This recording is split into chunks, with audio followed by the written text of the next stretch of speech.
The National Revival campaign was started by the U.S. Conference of Catholic Bishops and was just one of the things they recently discussed during their meeting in Baltimore.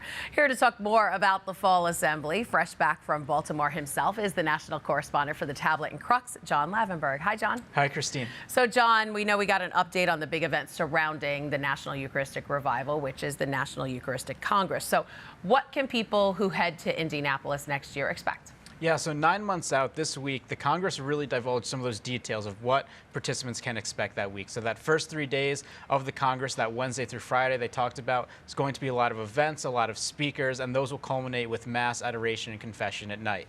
Then Saturday, there, of course, is the big Mass where they expect 80,000 people at Lucas Oil Stadium. And that will all culminate Sunday when there will be a big send-off to send what they're calling basically missionary disciples back into their dioceses to spread the Eucharist and, build on that week. Nice. And the local dioceses around the country have been holding their own Eucharistic revival events already. Obviously, we know the Diocese of Brooklyn is planning a huge one after the last one had to be postponed because of the weather. So what can we expect in Brooklyn?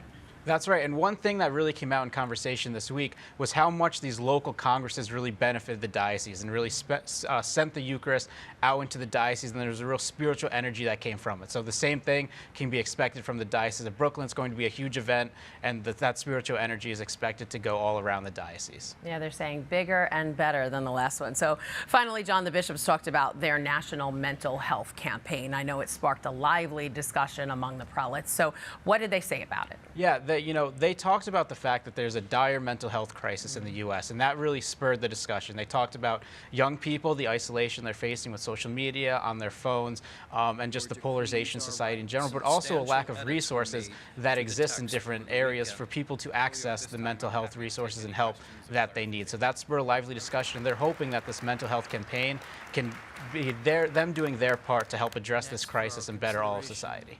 All right. John Lavenberg, the national correspondent for the Tablet and Crux. Thanks so much for all of your reporting. Thank you.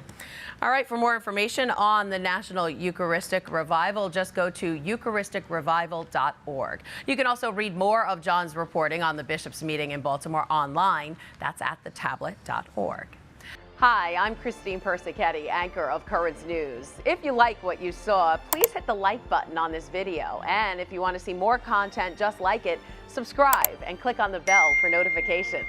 Thanks for watching, because we are putting your faith in the news.